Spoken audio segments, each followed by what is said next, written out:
জুলাই ঐক্যের ব্যানারে ঢাকায় ভারতীয় হাইকমিশনের ঘেরাও কর্মসূচি শুরু হয়েছে। বিষয়ে আরো জানাতে রামপুর এলাকা থেকে যুক্ত হচ্ছেন সহকর্মী হাসিফ পান্থ।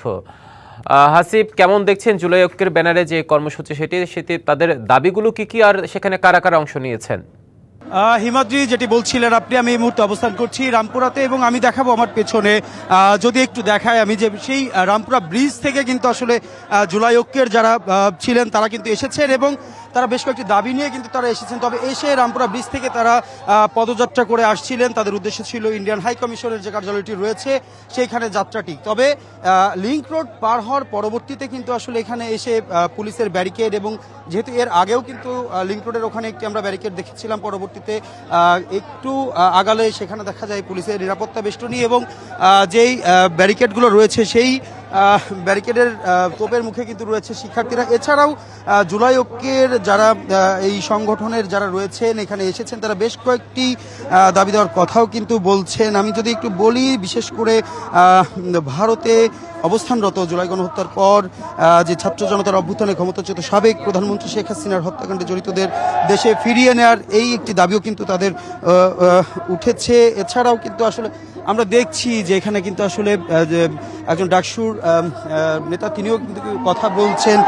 পাশাপাশি যদি বলি, আজ তারা ঘোষণাই দিয়েছিলেন, বিশেষ করে আজ যে কর্মসূচিটি তারা দিয়েছেন সেখানে ডাকসু জাকসু থেকে একাধিক নেতা, বিশ্ববিদ্যালয়, কলেজ, মাদ্রাসা, স্কুলের শিক্ষার্থী, বিভিন্ন শ্রেণী পেশার মানুষই কিন্তু অংশ নিয়েছেন এবং সব মিলিয়ে কিন্তু তারা তাদের মূল যে দাবিটি এখানে রাখছিলেন যে ভারতে অবস্থানরত যে ক্ষমতাচ্যুত প্রধানমন্ত্রী শেখ হাসিনা হত্যা সহ এই হাদি হত্যাকাণ্ডে যারা জড়িত তাদেরকে ফিরিয়ে দেওয়ার যে দাবিটি, সেই দাবিটি নিয়েই কিন্তু তারা আসলে ভারতের হাইকমিশনের দিকে যাত্রা শুরু করেছিলেন। সব কিছু মিলিয়ে যদি বলি, তারা রামপুরা ব্রিজ থেকে দুপুর 3টার পরবর্তীতে থেকে কিন্তু তারা যাত্রা শুরু করেন এবং একে একে তারা যখন রামপুরা থেকে যাত্রা শুরু করার পর মধ্যবাড্ডা অতিক্রম করে, এর পরবর্তীতে তারা লিংক রোড যখন অতিক্রম করে সেখানে একটি বাধা পায়। সেই বাধা উপেক্ষা করে তারা হাইকমিশনের কাছাকাছি অর্থাৎ বাড্ডা হোসেন মার্কেট যে এলাকাটি রয়েছে সেই এলাকাতে আসার পরবর্তীতে এখানে যে আইনশৃঙ্খলা রক্ষাকারী বাহিনী রয়েছেন তারা আইন শৃঙ্খলাকারী রক্ষাকারী বাহিনীর বিশেষ করে জল কামান প্রস্তুত রয়েছে। এছাড়াও ব্যারিকেডগুলো রয়েছে, সেই ব্যারিকেডগুলো দিয়ে তারা বেষ্টনী করে রেখেছেন এবং সব মিলিয়ে তারা যাতে সেখানে না যেতে পারেন বা সেখানে না পৌঁছাতে পারে তার জন্য কিন্তু আসলে করছেন। এদিকে জুলাই ঐক্যের যারা নেতৃত্ববৃন্দ রয়েছে হিমাদ্রি, তারা কিন্তু এখানেই অবস্থান করছেন এবং দেখতে পাচ্ছি আমরা সরাসরি যে সেখানে তারা রিক্সাতে মাইক নিয়ে এবং একটি পিকআপের উপর দাঁড়িয়ে তারা বক্তব্য দিচ্ছেন, তারা কথা বলছেন। সবকিছু মিলিয়ে যে আসলে তাদের যে দাবি দেওয়াগুলো ছিল, যেহেতু তারা যেতে পারেনি এখান থেকে, পুলিশের বাধার মুখে পড়েছে, সবকিছু মিলিয়ে এখান থেকেই তারা কথা বলছেন।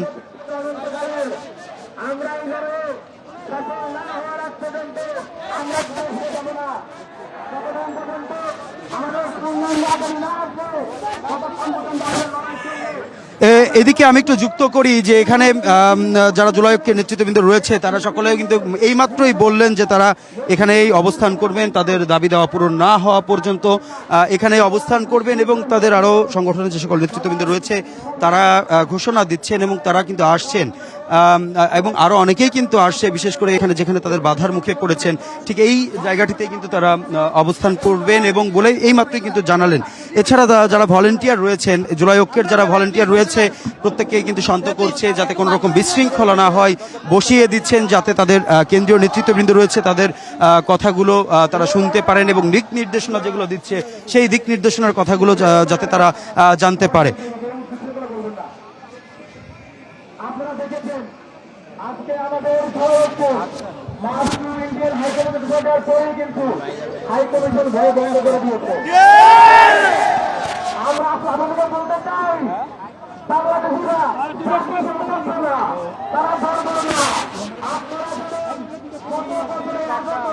নতুন এবং ফিরে আসা গ্রাহকদের জন্য নগদে চলছে ক্যাশব্যাক সহ প্রতিদিন হাজারো উপহার জেতার সুযোগ। হবে আশা আর ফেরা, সারপ্রাইজ সেরা। আমরা হামলা করবো, আমাদের ভয় নাই।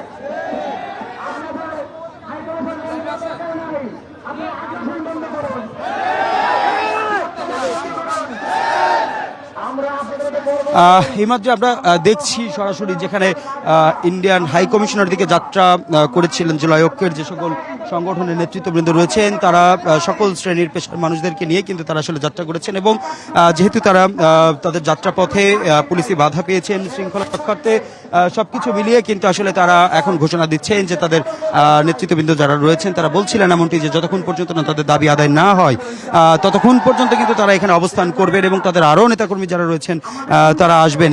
এই সবকিছু মিলিয়ে যদি বলি, এখানে আইন শৃঙ্খলা রক্ষাকারী বাহিনীর ভূমিকার কথা যদি বলি, তারাও কিন্তু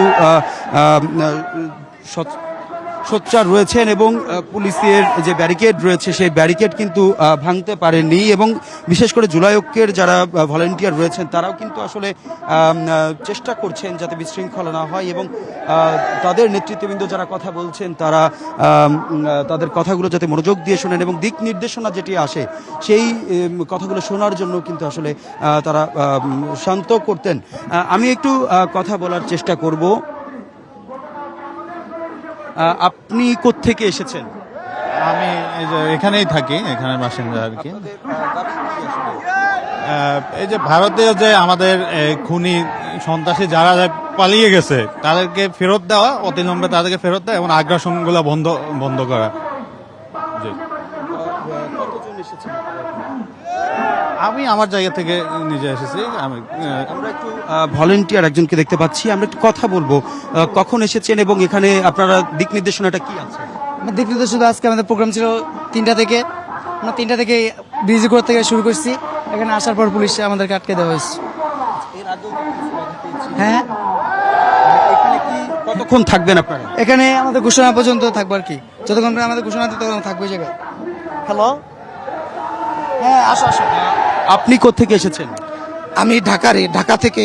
আমাদের আজকের কর্মসূচি ছিল জুলাই ঐক্যের ব্যানার থেকে। আমাদের জুলাই ঐক্যের যের জন্য কর্মসূচির ডাক দিয়েছে মার্চ টু ভারতীয় হাই কমিশন। একমাত্র উদ্দেশ্য হচ্ছে আমাদের পার্শ্ববর্তী দেশ ভারত, আমাদের কিছুদিন আগে দেখলেন যে ওসমান হাদি শরীফ ভাইকে যে শুট করা হয়েছে, সেই সন্ত্রাসী বাংলাদেশ থেকে পালিয়ে গিয়ে ভারতে আশ্রয় নিয়েছে। তাই আজকে আমাদের এই কর্মসূচির উদ্দেশ্য হচ্ছে ভারতকে ওয়ার্নিং দেওয়া যেন ভারত এই শরীফ ওসমান হাদি ভাইয়ের সন্ত্রাসীকে আমাদের বাংলাদেশে ফিরিয়ে দেয়। এবং আমরা দেখতে পাচ্ছি এটাও যে আমাদের বাংলাদেশে যারা সে জুলাইয়ের সন্ত্রাসী কর্মকাণ্ডে ইনভলভ ছিল এরাও ভারতে গিয়ে আশ্রয় নিচ্ছে। আমরা ভারতীয় হাই কমিশনের মাধ্যমে ভারতকে জানাতে চাই যে এই সন্ত্রাসীদেরকে অতি সত্বর বাংলাদেশের হাতে যেন তুলে দেয় এবং আমাদের যে পার্শ্ববর্তী রাষ্ট্রের সাথে আমাদের যে একটা সম্পর্ক আমরা চাই, আমরা ওই সম্পর্ক বজায় রাখতে চাই, আমরা দুঃসম্পর্ক চাই না। তাই আজকের এই প্রোগ্রামের মাধ্যমে আমরা ভারতীয় হাই কমিশনকে বলতে চাই যে সন্ত্রাসীদেরকে অতি সত্বর এই হাই কমিশনের মাধ্যমে বাংলাদেশে যেন ফিরিয়ে দেয়। আজকের মূল দাবি কিন্তু এটাই আমাদের, এজন্যই আমরা এখানে সমবেত হয়েছি। এই কারণেই আমাদের মার্চ টু ভারতীয় হাই কমিশন ছিল।